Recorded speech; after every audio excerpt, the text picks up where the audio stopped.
Hello and welcome to another edition of Hot Seats right here on Ogun State television. Where on this show, you know that questions are burning and answers are blazing. Yes, conversations sizzle and personalities shine. I am your host, Moses or Chewumi. I'm talking about personalities. My personality on the program today, she is a professor. Yes, university done, practitioner. And I'm talking about Professor Iyabo Obasanjo, an epidemiologist, a former senator, yes, who represented Ogun Central in the Senate from 5th June 2007 to 6th June 2011. Also a former commissioner for health in Ogun State. You're welcome to the program, Professor. Thank you for having me. Thank you. Thanks for coming. Okay, well, I know your profile is quite huge, so let's quickly get to see that. We'll be back shortly. Please stay with us.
Yes, and that was the profile of my guest, Professor Iyabo Obasanjo, an epidemiologist. Welcome to the program once again. Thank you for having me again, and I'm glad to be here. I see that your offices at OGTV have been renovated.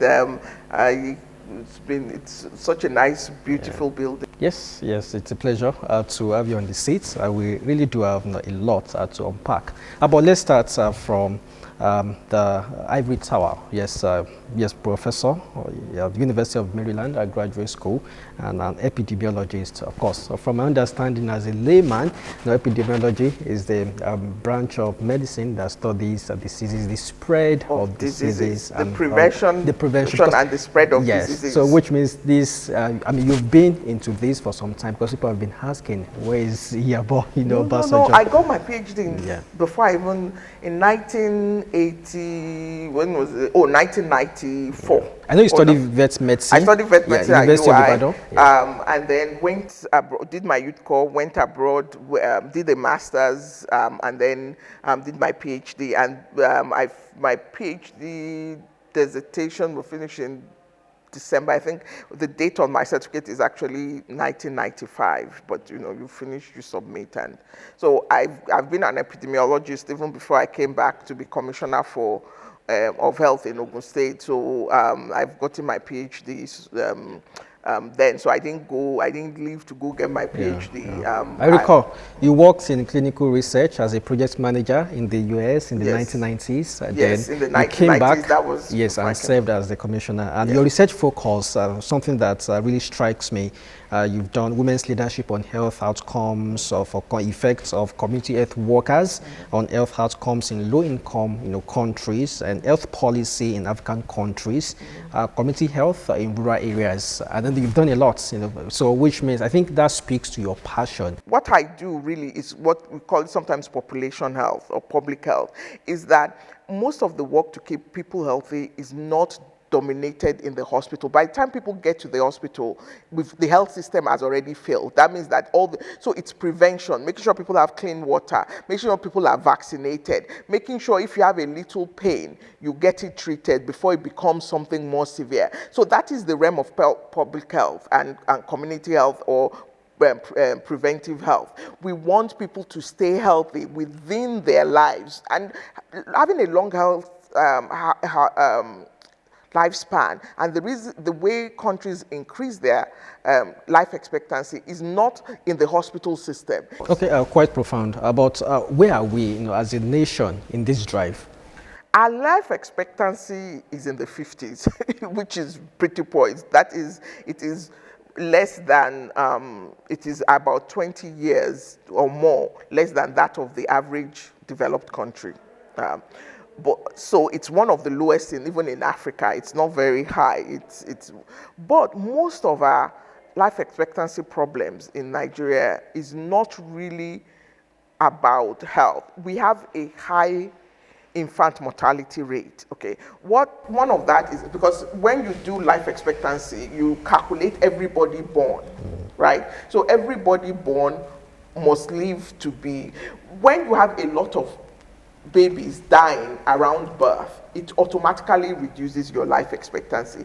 Two things that we could do very seriously is reduce infant mortality and reduce maternal mortality. That will make our life expectancy jump significantly. So we are not close to where we should be at all in terms of, I think with very little effort, we could get our life expectancy to be like 70, for example, because those are the things, there are really some simple things we can do to do that, which I don't even think we are discussing now as a country, given the major economic issues that we have on the ground.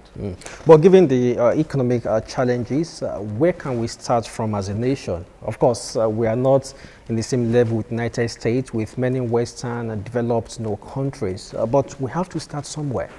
I think where we start is the two: infant mortality and maternal mortality, and also then health education, letting people understand, because a lot of times people don't know they have the power of their own health within their own hands. What can you eat? But again, eating right requires some money, but not always. There's some cheap foods that are good for you, right? There's some, and then for us to start discussing it, we have high rates of diabetes. Some of our foods are very starchy. We have high rates of heart disease. What are causing them? And to make people aware, and to know what they can do within their own power. But really, the first thing is the child mortality. But the child mortality, we have to also put into place some birth control things, which I think as a nation we don't want to talk about. The truth is that the less children people give birth to, the healthier the population of children are, right? It's like any household. You have more children, there are more mouths to feed. So we have to start looking at how do we not control, but how do we let families know that to keep children healthy, have them be able to achieve what they need to achieve, that they themselves need to understand what is required in a world today in which to educate a child takes a lot, to feed a child healthy food takes a lot. So those are some of the discussions we've not had yet, that our birth rate is extremely high, and that contributes to reducing our overall health expectancy, or life expectancy, and health status in general. And it also contributes to maternal mortality, contributes to infant mortality, and contributes to even economic issues, because then we have a higher population we have to provide for with the same resources. Even if we have to expand the economy, but also we have to have less people to provide what we're expanding to, which we're not doing. So the economy is shrinking and the population is growing. It's a real, it's something that cannot lead to a good economic outcome in the future, right? It's just, you don't have to be an expert on anything. You just have to know enough math to know that if your income is 5 naira today, and the amount you are feeding are growing, and the 5 naira is not expanding to 10 or 20, that at some point you are going to be feeding those, the amount you are feeding will have to be less, or they will be eating less and less well. So those are some of the math I don't think we talk about enough. Okay, well, that's a big challenge. Well, you've somewhat, played your role in the health, sector in Nigeria, having served as, a former commissioner for health. That was between 2003 and 2007, and represented Ogun Central in the Senate. And what you did, I know you headed the Senate, committee, on health. Looking back, in retrospect, were there things you felt you could have done better? I think for me, the only thing in the Senate was that we wanted to pass a comprehensive health bill. We never were able to achieve it. And why that is important is that it has a framework for our health. It was the idea of doing a comprehensive health bill is to have a template of all the health issues that, and then use it as a guide for. It has never been implemented. It has issues of health insurance.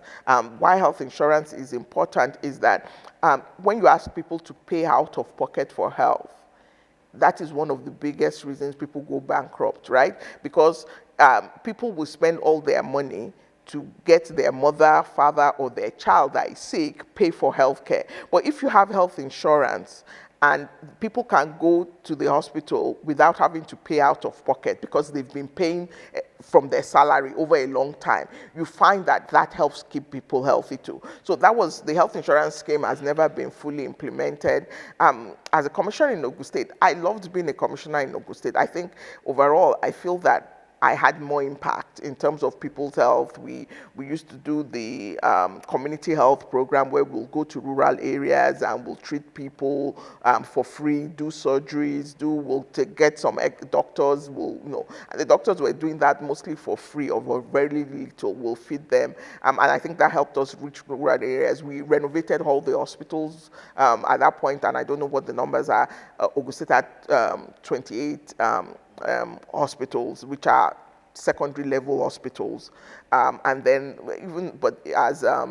as senator, we did have some primary healthcare centers built from the National Primary Healthcare Development Agency. So I feel, for me, I have very little regrets. I think I did my best, and I think that I did all the things I felt I could do. So, but there's always room to improve. I think that, but overall, I feel that with the resources we had, we did.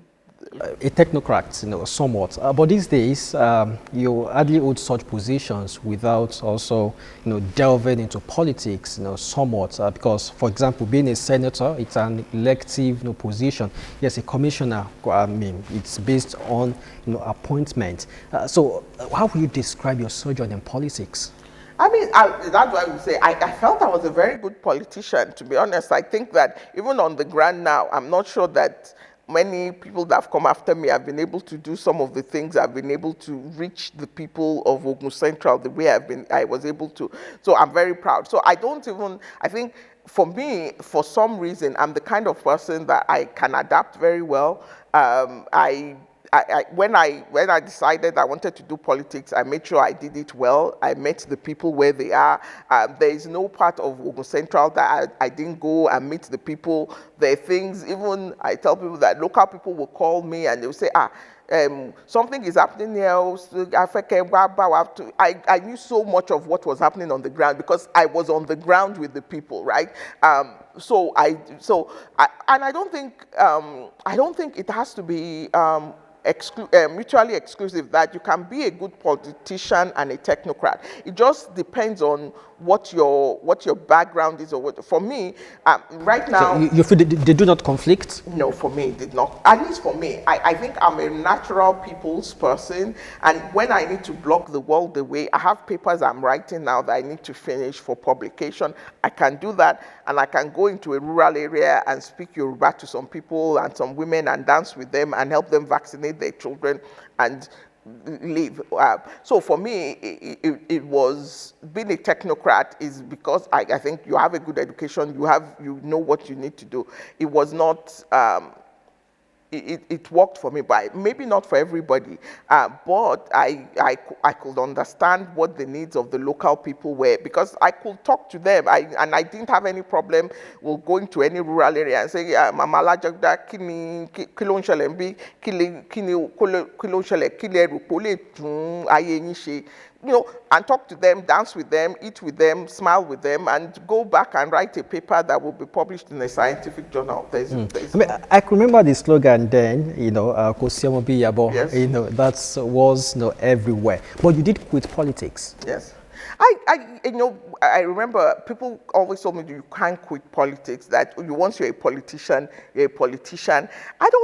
For me, I feel I've quit politics very effectively, mostly because and I still see that happening today, has politics improved lives in Nigeria? We can have that debate. I think the average Nigerian will tell you that politics has not improved their lives. But you were a politician, and yes. So the reason you did improve, you claim you improved lives. Yeah, but I felt that there were constraints in my ability to do that and to continue to do it. So you felt you could have done more than what you did? I felt that, yes, I felt that within the constraint, I did the best I could. But to deliver, I like the local politics. I am not the kind of person that I want to bargain with people for what I'm very bad at bargaining for myself. Like, I did not go into politics so that I could enrich myself, right? So when that is the only discussion on the table, I'm not the right person to be on that table. And it was very clear to me that this was not my forte, right? If you went into politics to do well for the people, and I believe you can do well for the people and do well for yourself, right? For example, when I was in Ogun State, I worked with some of my directors with published papers. That helped me when I left, went back to academia. So you can do your own, you can do it. But if on the table, most of the discussion is about how we enrich ourselves, I'm very bad at that. And people like me are not adept at that. At least I wasn't adept at that. And then you are punished for not participating in those levels of discussion, because then you are just there. And then, of course, then it seems like you can't deliver to the people. So the people need to have the people that can be on the table, get those goodies for them and for themselves, and share it. That's not my forte. I know what my forte is, and sharing money is not one of them. I'm very clear about it. But of course, as a senator, I want to believe empowerment, what we call, giving people empowerment gifts and all of that. Oh, I mean, I did the best I could. You couldn't shy away from it. No, I'm sure. I know people in this Ogun State, in this Abeokuta, my Ogun Central. If you go around and interview them, they will say, oh, Iyabo helped me do this, Iyabo helped me do that. Oh, this business I started, Iyabo helped me do this, Iyabo helped me do that. So I'm very proud of that. That is important to do. But because that's also part of sharing goodies. Yes, when you said, but when all I am doing is really about how to get money and for myself, for example, I want us to have better schools for me, so that I don't want people to come and demand money from me all the time. Right? If somebody's having financial problem, or somebody is burying their mother, and one, like in Yoruba land, you have to help them with the Nowo.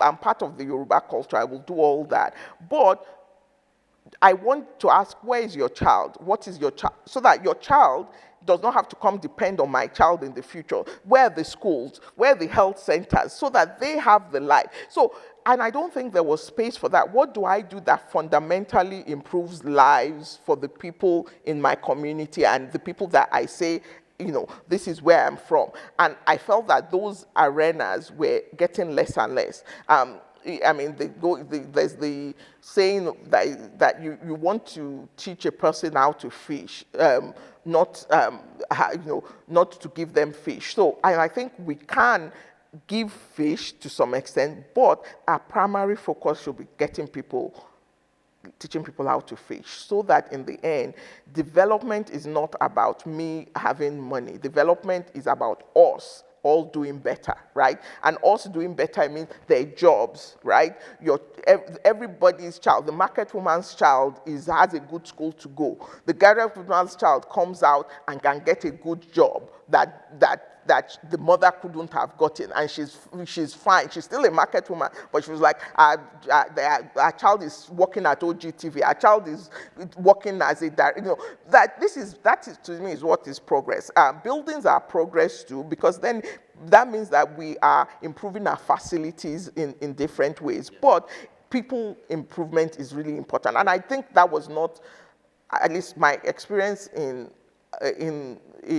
politics at the national level, was that was not the focus. Really, the discussions were not of value to me. And for me, I can have a good life out of politics, and I think I've had a good life my whole life. Really, that's not due to anything I did, but I was born to an upper middle class family. I got the benefits of that, and so there was no need for me to be in politics to continue to live a good life. So why should I stay in it?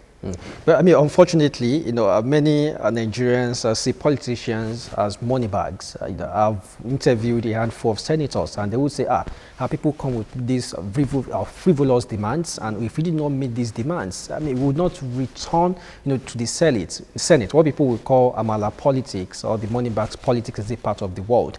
Were you overwhelmed or swamped by those requests, by those needs, because you could not attend to everybody? Oh, you cannot attend to everybody, but I was very honest. I will attend to you. I'll tell you a story about one that came. There was one man, and unfortunately, I think I asked of him a few years ago, and they said he had died. He came to me. He was from Owu, and he was one of our local people, always coming to my office, always having one demand or the other. So he came one day. I think he came one and had some demand. I didn't give him anything because I thought it was frivolous and silly.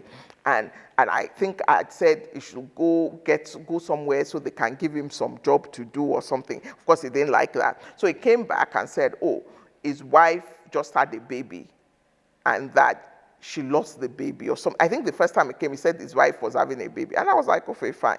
Anyway, he said his wife had lost the baby. So the day he came, for some reason I was busy. I said, sorry, but so I sent people to his house to give his wife that had lost the baby some money. So the person came back and said, when I got there, I saw a woman that was hanging clothes to dry outside. He now said to the woman, ekpele tomote to shalaisi. That the woman now said, omo wolo shalaisi. The woman had not. So I now said, it doesn't have a lot of money, but yes, why? They asked the second. They now went, no, there was no second wife. Really, it was that woman. He hadn't had a child. She had not lost a child. He was looking for the saddest story to tell me that would make me give him money, because he had tried one route. So basically, what then happened was that after I found him out, he never came to see me again. In the crowd, in the political crowd, I would see him. He will run away because he had. So what I mean is that, of course, human beings are always trying to game the system. I will give them things, but I also was very clear to them. Most of the time, I didn't hand out money for a lot of people. I did projects. We gave used cars for taxi, motorcycles.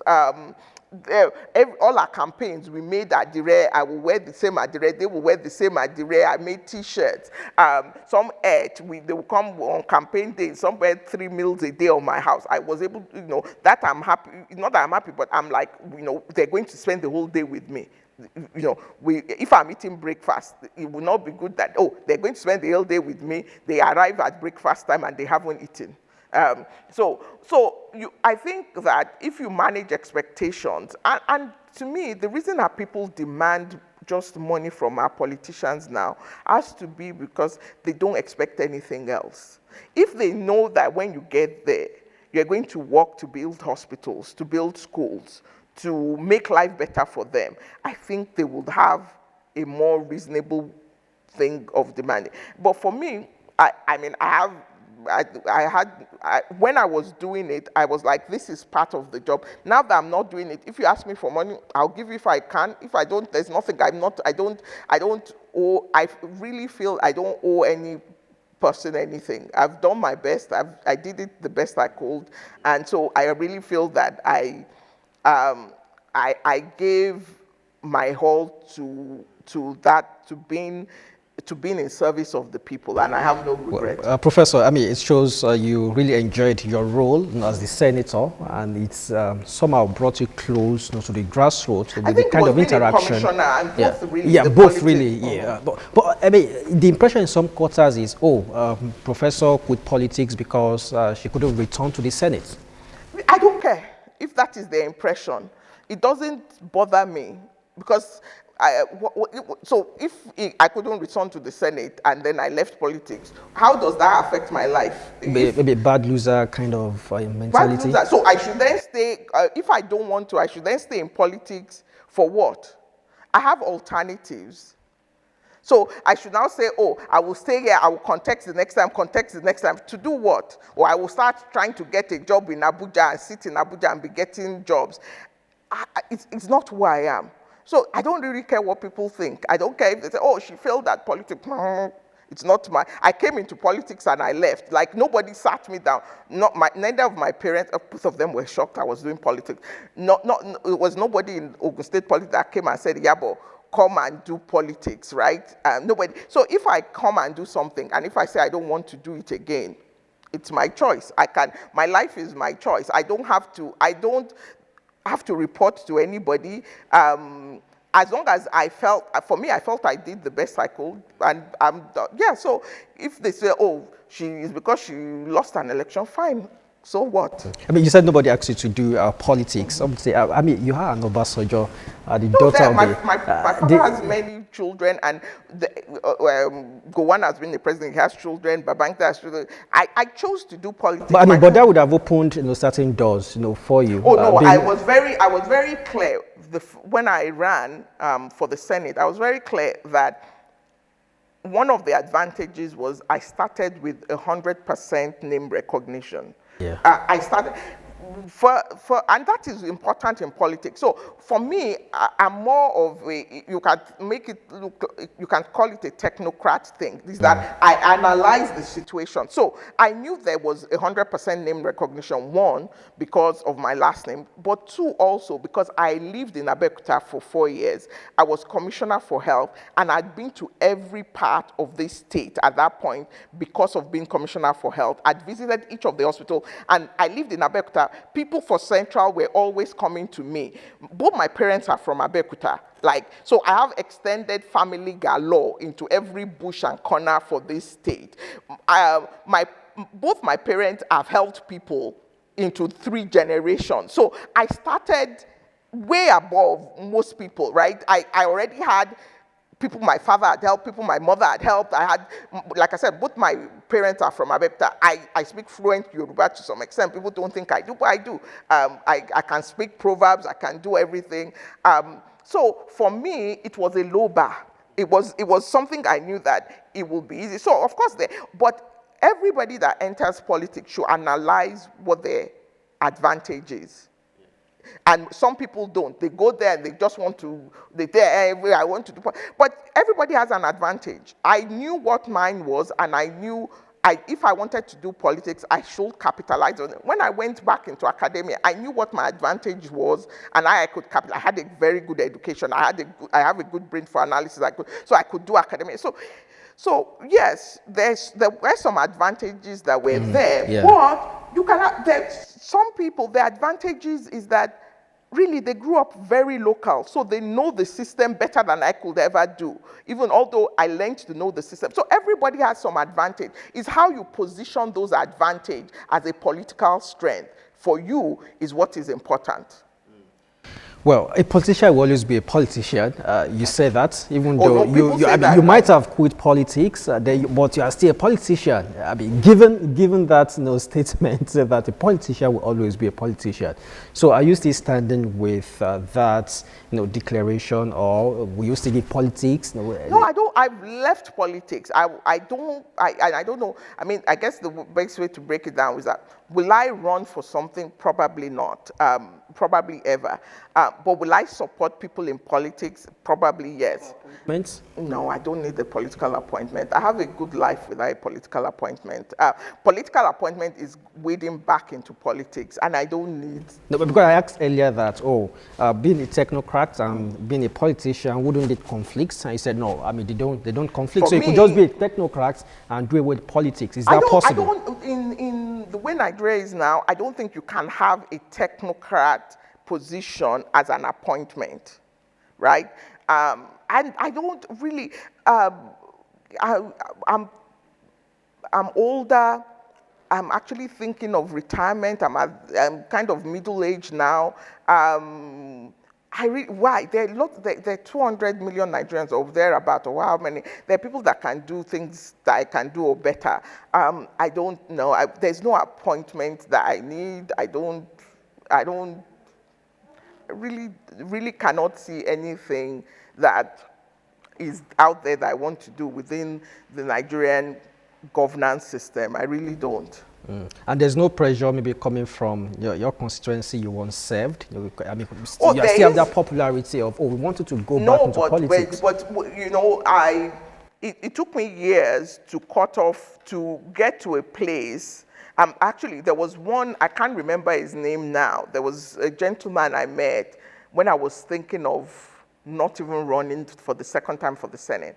And he said, he said, the only way you can get out of politics in Nigeria, it was from the southeast. And I think it was Senator, it was a one-time Senator. He said, Iyabo, you have to leave. You have to cut it off and leave. So I did that. I did the surgical cutoff.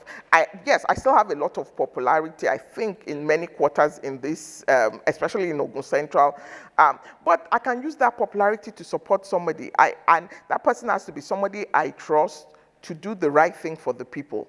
I can use that opportunity that I built to serve the people by supporting somebody that I think will serve them.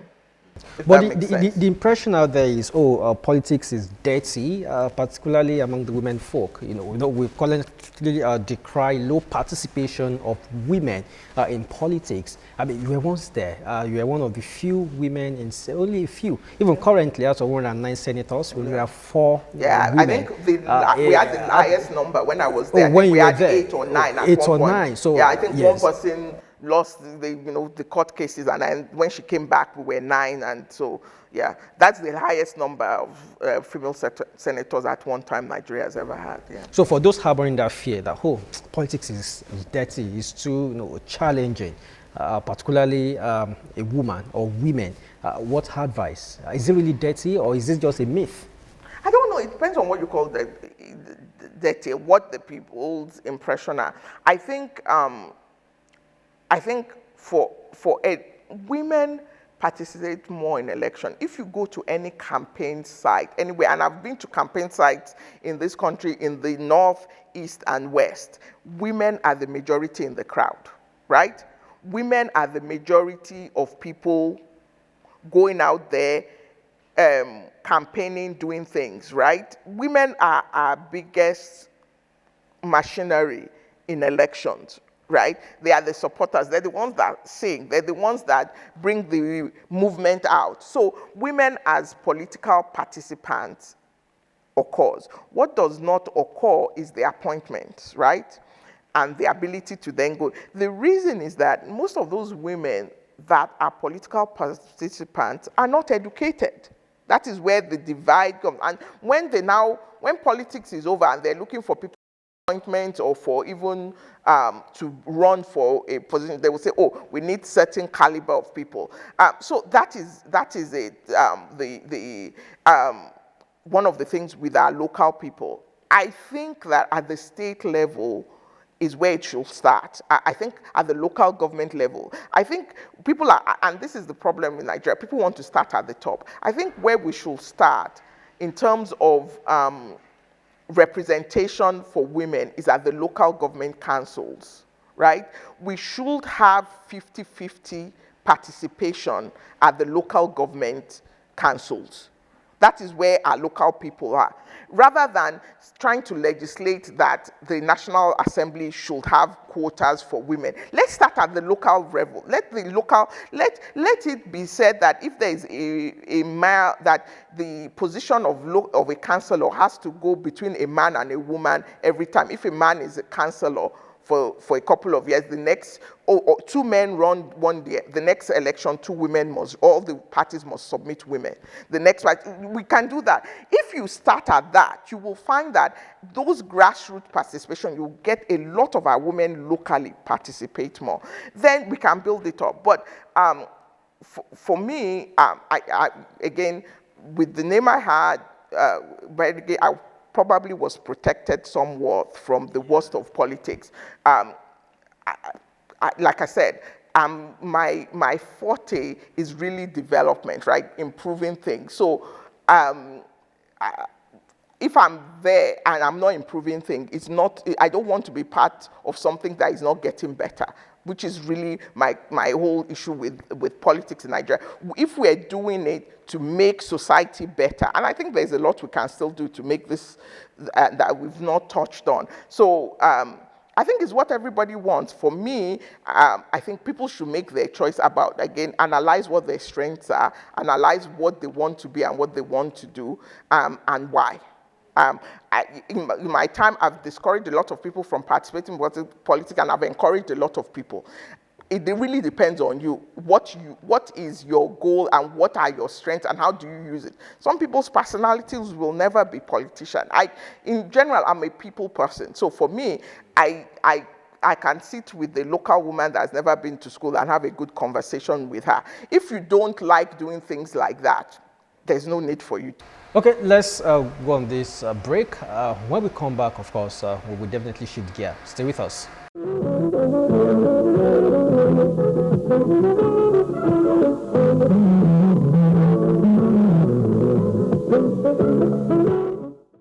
Yeah, I used to watch Hot Seats right on Ogun State television. My guest today is Professor Iyabo Obasanjo, of course, the daughter of the former president of Nigeria, Chief Olusegun Obasanjo.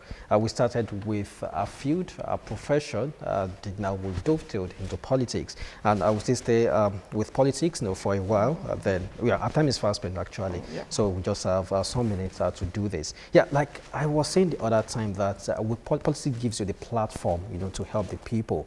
As a legislator, you defend the interest of your people. You propose bill that will better the lives of your people. But outside politics, it can only operate at the micro level. But are we actually doing that? Is legislation actually changing the lives of our people, which is really what my reason for living. Some would say they are good politicians, they are bad politicians, and it's everywhere, even in Western countries. Yeah, true. But so there will also be politicians like you that are people, oriented. But I didn't feel I was doing enough for the people. Maybe I was doing the best I could, but I felt it wasn't enough.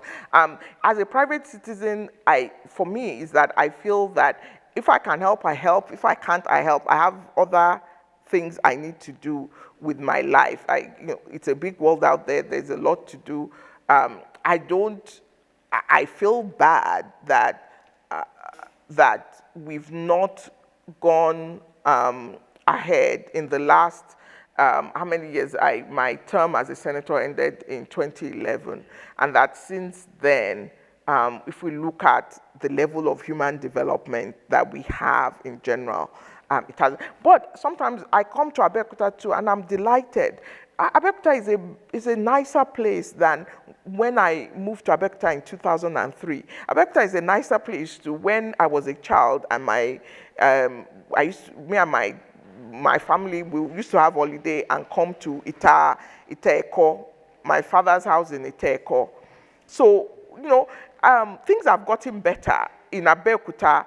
I think we could have people doing even better. So for me, I think that everybody does their best. I will do my best in the ways I can as a private citizen, and you don't have to be in government to do that. You don't have to be a politician to do that. So, like, I'm happy with, and I think it's just that as you age, you tend to say, you know, are you happy with where you are? I'm happy with, I'm happy that I came, I participated, I saw, I did my best, because there's something about being in your own community. I was brought and bred in Lagos, so to come to Abeokuta, meet the people and understand their trials, their tribulation, being able to go to every rural area in in my Ogun Central area, even Ogun State in general. I remember the time we went to, I'll never forget it, one of the worst hospitals we had then was in Ogun Waterside. This general hospital, people told stories about it, so I said I have to go and see, because I went to each of the 28 hospitals, the Ogun Waterside one. The nurse there was just the nurse there. I think the doctor had not been posted there, and the roof was so dilapidated that bats used to fly there when we got there. And apparently the story was that because birds used to stay in the roof, people that come and taking all their patients, the people said, I want Aje to take over hospital, Petoba Dale, I want Aje Mama Afu, Ninu hospital. So, and then I went back after it had been renovated to see patients there again, to see the building being used, to see, those are the kinds of things that delight us. Like, these people had abandoned the hospital. It's not that they were not sick, or okay, I want Aje to take over, Petoba Dale, it was just birds, because the roof had a hole, and the birds were now using the roof. And they said it was a mad rush. So to be able to now provide, those are the things that give me joy. Will I go to Waterside and renovate the hospital as a private citizen? Probably not. But as my job, I felt elated to be able to do that. And so opportunities as a private citizen, I agree with you, for doing mass improvements are not there. But you do what you can do and you move on. And I think that's... I mean, because you've done your bit, and you're saying bye to politics, and you've said nothing can bring you back into politics. You're just enjoying your life as a private citizen. I love and my do life. Whatever you do at your level to help people, basically. But what about this belief that women do not support women? I mean, it shows that we have about the population of Nigeria, constitute about 45 or 47%, women, really. So, did you experience such that you could then say, oh, women do not support? I will debate that statistics. Women live longer than men. In almost every country, there are more women than men. Women die from actually, more women are born than boys. More female babies are born in the world. And I don't want to get into the science of it.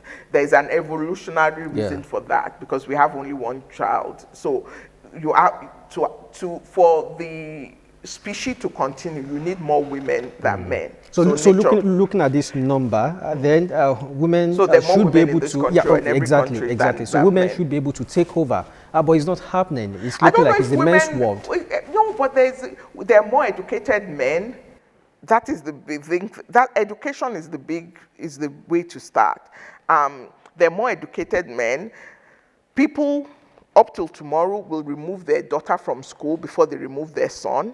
Those are the kinds of things that opportunities don't have. People shield their daughters from a lot of things, which you can't blame them from because of the dangers involved. That women don't support women, it's neither here or there. Like I said, most of my initial supporters in politics, the grassroots people were women. But I do agree that but as a woman in politics, you need to, right now the way our politics is, because it's majority men, women need to also hitch their wagon with, and even the men, everybody has to have somebody that is there before them that they climb on the political ladder. Women don't have as much women to climb onto. And because of some of the issues in our society, a lot of women are not comfortable doing that. Like I said, I probably have some name issues that helped me, but I do think that I do think that studies have shown over and over again that women provide better governance all across the world than men.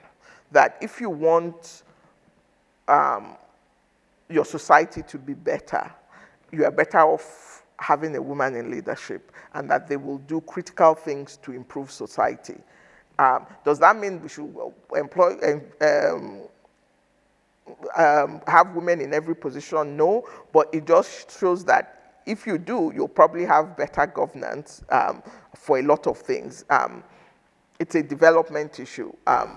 Whether the women will want it, for example, I don't want it, and whether women want to participate is another thing. So it's neither here or there. But we do need to start critically looking at development and the people that can provide development for our society, because time is running out for us as a society, right?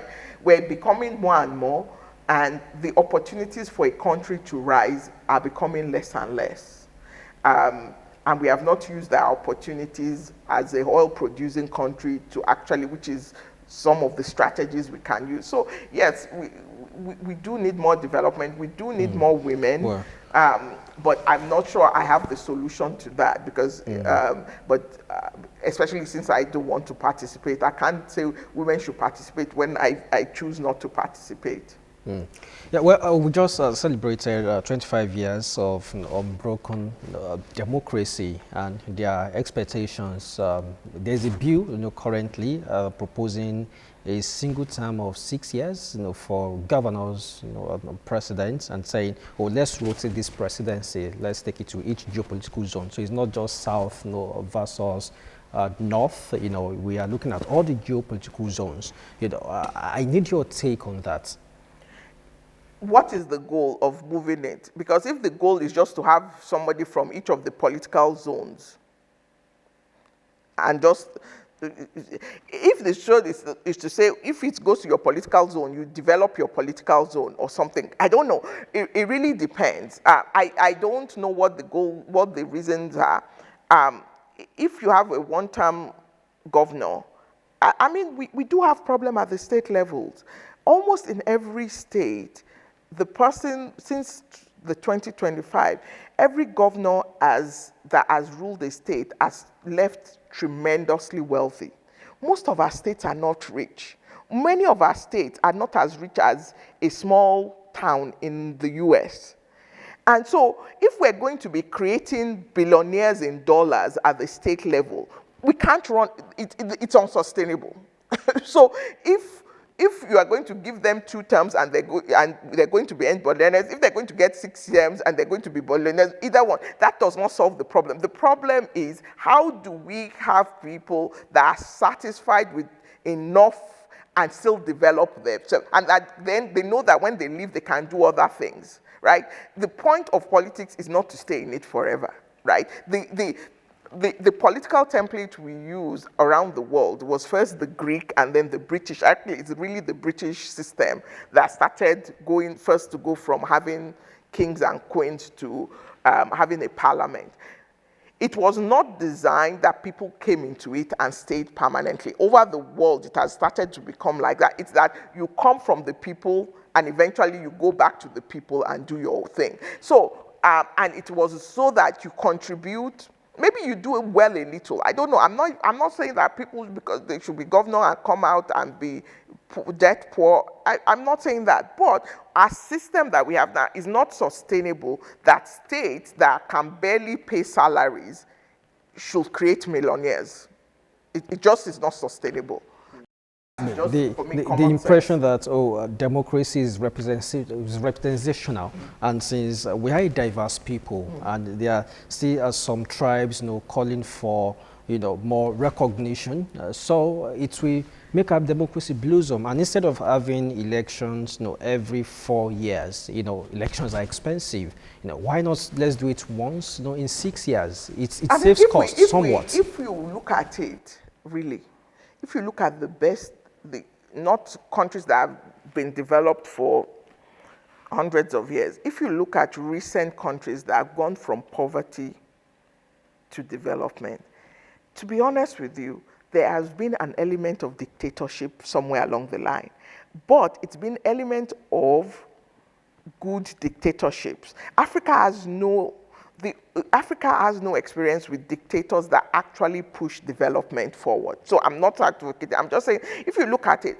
because sometimes to do good for the people, if you ask them to do good for themselves, they will not do it. Because again, all this where politics just scatters us, it becomes a political process. So there's that. If you rotate it, there is no guarantee. I'm not saying you shouldn't rotate. I'm not Miss Nigeria. Nigeria can do what it wants. It depends on the people. But if you rotate it, the outcome, why you are rotating it, should be clear. It's that you want development to happen. Right? And if it doesn't happen, you've not served the people. Because really, the reason people keep debating the structure of Nigeria, right, is because, and you find it in every country, let's say in this country, in the last 50 years, things were okay, people were getting wealthier, the economy was getting better, nobody will be talking about dividing into geopolitical groups. Nobody will be talking about, everybody will be busy doing that. It is the lack of development that is causing these discussions to keep coming up. And it's this idea that if we are all together and we're failing, maybe we should look at, so even this rotation, it's really because things are not well, right? So if we're going to do the rotation, you really to ask yourself, why? Is it so that everybody creates a millionaire from each geopolitical zone? Is it so that that person develops their own geopolitical zone? Or is it that that person develops the whole country? Yes, I feel for the people groups that have been excluded. I don't think we are a country, if we can honestly say some people cannot be president. I think that already is not right. And I don't think any group should say, oh, only us can be president, or even within a state, any group should, because we have it in this state too, any group should be excluded from the governorship, and any group we cannot have that and say democracy is right. But at the same time, if we say we're rotating it, we should have a goal for that. We should understand that the reason we want to rotate it is for good people to get there.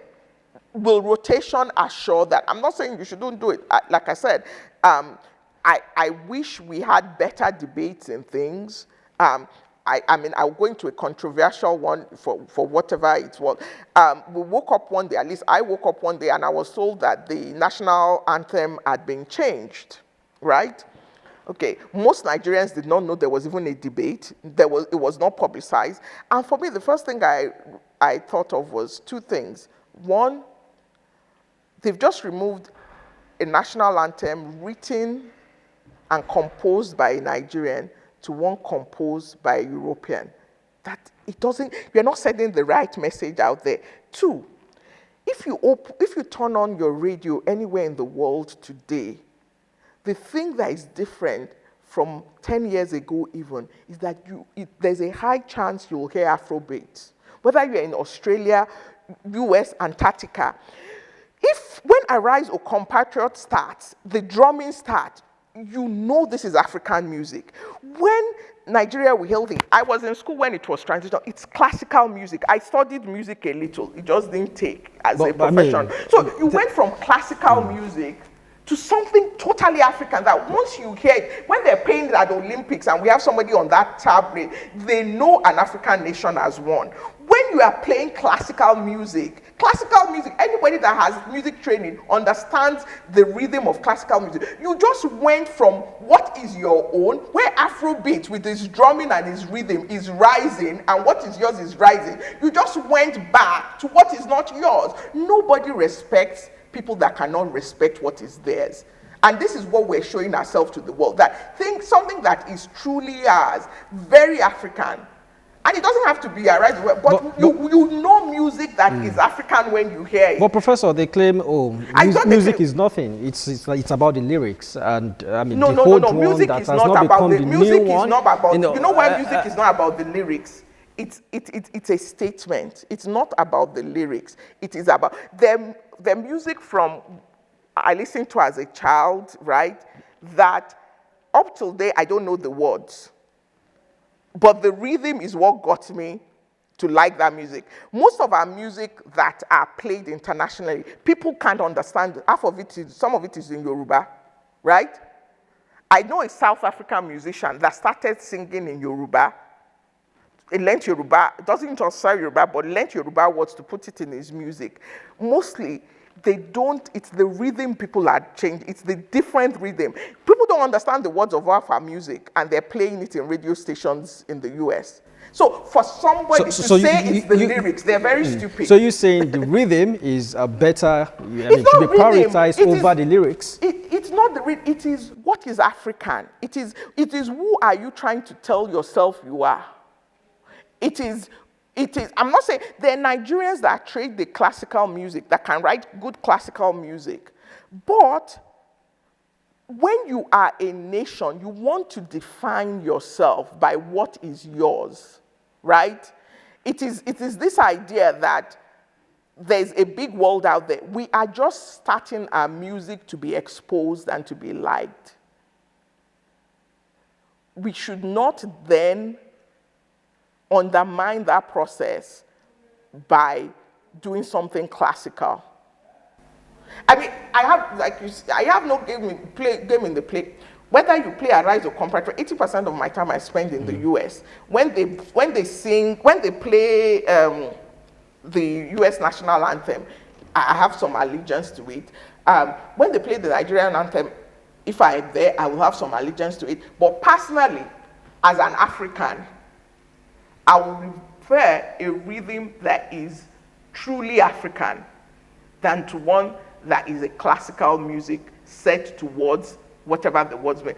Arise or Compatriot, unless you didn't go to school, then you say you don't know what those words mean. Those words too have meaning.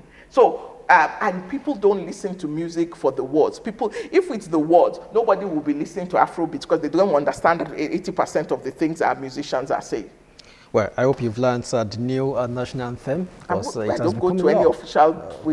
I mean, you can. You may be there tomorrow, but if you're a Nigerian, you should know an anthem. Which should I know? I learned when I was in school, and I should know. I knew both. They taught me in Nigeria, we all did. I learned it. They taught me Arise or Comparator. I learned it. Now, if I'm at official function, they are singing it. It's not my. If I did, I can stand up to any music. No, but it's also part of patriotism. When you sing, when you internalize, what is patriotism? The anthem. Africans don't know what patriotism is. You know what is patriotism? Patriotism is honoring your own. Yeah. And not choosing Arise or Compatriot is not honoring your own. That is not patriotism. But those that are representing us chose the old national anthem, which has now become the new national anthem. So anything it's all about leadership, and leadership has gone that way. But we have no choice. It has become a law. You know the way it is. I don't go to public events in Nigeria. I'm not a public person, so you never can tell. You know, I don't. It could be a party.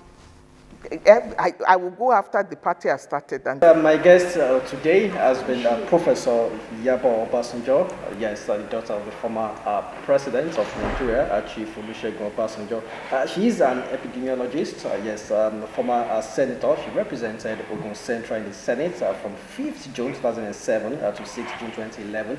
Also served as Commissioner for Health in the Otumba Agbengadani's administration between 2003 and 2007, and we've been able to touch on all areas. Our profession as an epidemiologist, of course, and a sojourn in politics, and all the roles she has held, and of course, profound statements, from her regarding some of the issues or some of the challenges, facing us as a nation. So it's fun having you. Thank you. Thanks for coming. And that's the show today. Hot Seat right here on Ogun State Television. Well, I will come your way again next week with another personality. I say to you, stay safe and stay out of trouble. Bye for now.